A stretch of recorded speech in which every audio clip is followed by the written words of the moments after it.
O cinema tem esse poder. Conto é como olhar no buraco da fechadura. Artes cênicas e um trabalho social está ainda em conflito. O riso distingue o homem de Deus. O jornalismo cultural é a mãe do jornalismo. As melhores ideias são que a gente esquece. Ei!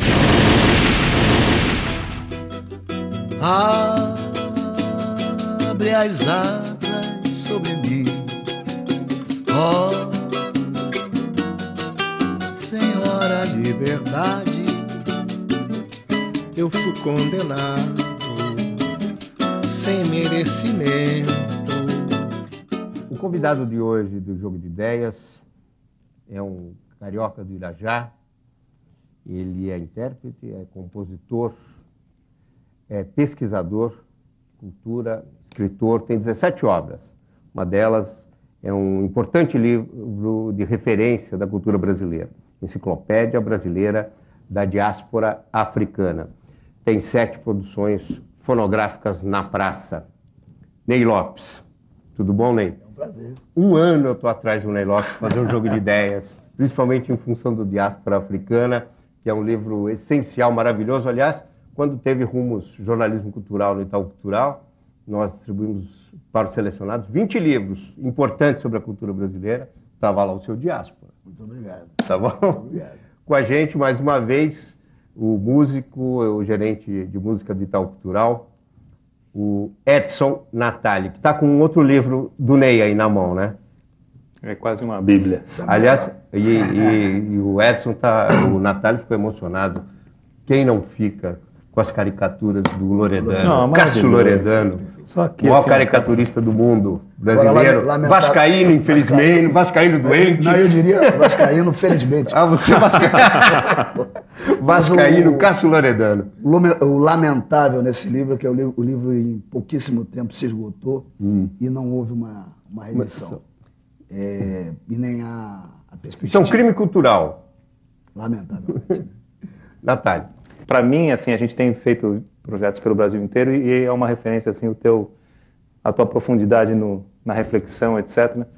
Eu acabei de voltar da Argentina e já queria te fazer uma pergunta, assim, que você fala aqui no livro das raízes, né, do candombe, né? Agora esse disco fazendo essa conversa com a música cubana, né? Perfeito. E isso já me desencadeou aqui uma curiosidade tremenda sobre esses seus estudos sobre a música, né, a influência da música africana na América Latina como um todo, assim. Como é que é isso? Eu me preocupo não só com a música. Eu acho que as matrizes africanas que se desenvolveram, principalmente nas Américas, né, elas têm muitas interfaces. Elas se tocam de uma maneira assim impressionante, tem muita coisa semelhante, às vezes até em termos de características fisionômicas. Você vai, por exemplo, a Cuba, você tem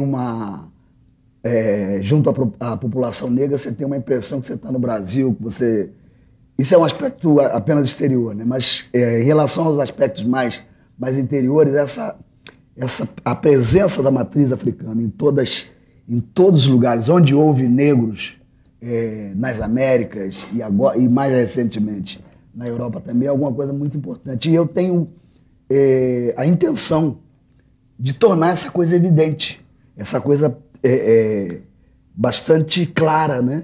Para as pessoas entenderem que houve sim uma tragédia que foi o tráfico de escravos, mas a partir dessa tragédia gerou-se toda uma civilização que está mobilizando hoje universalmente a cultura global.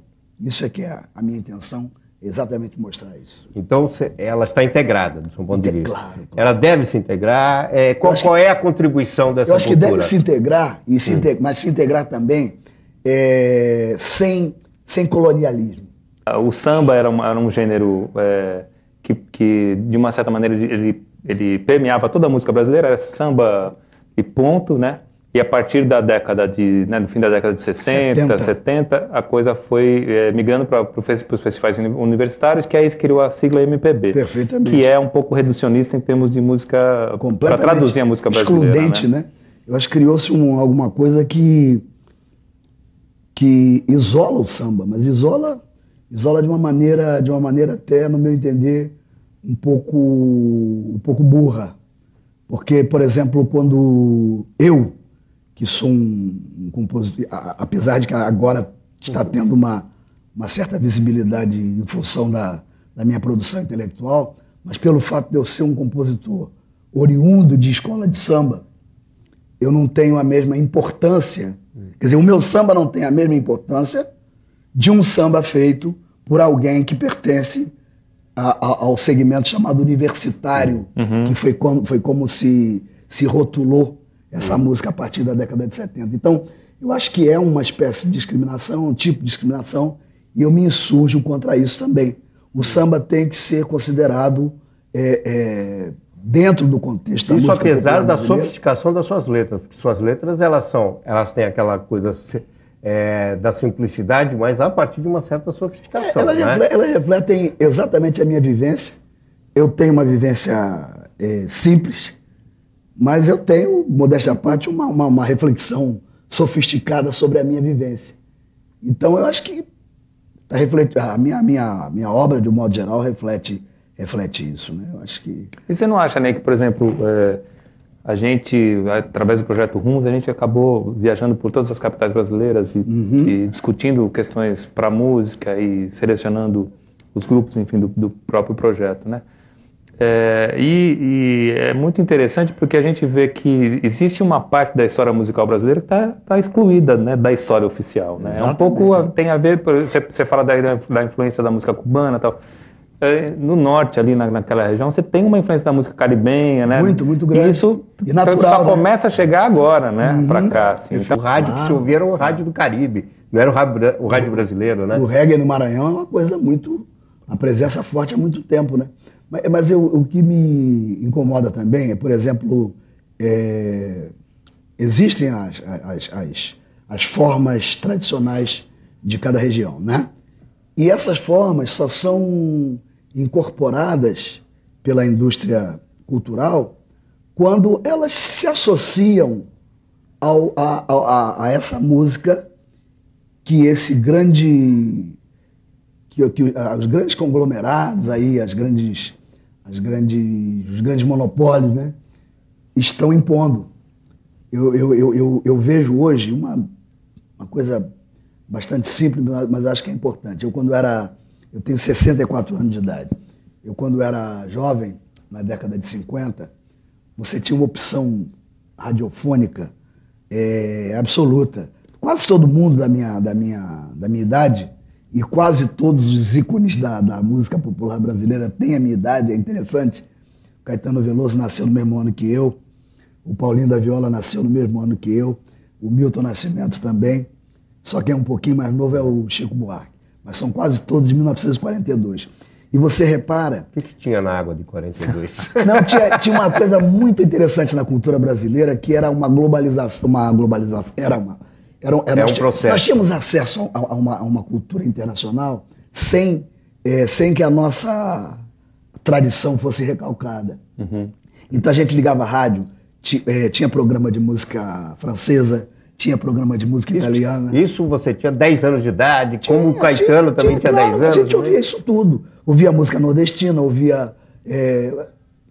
tinha um universo muito grande à nossa disposição. Quer dizer, hoje se fala em diversidade cultural, mas o rádio daquela época tinha diversidade. Muito mais. É isso que você quer muito dizer. mais, isso que eu quero dizer. E hoje, quando você ouve, por exemplo, você tem acesso a um canal de TV a cabo, vai ver lá uma programação de uma televisão na França ou em Portugal e tal, as músicas nacionais não existem mais.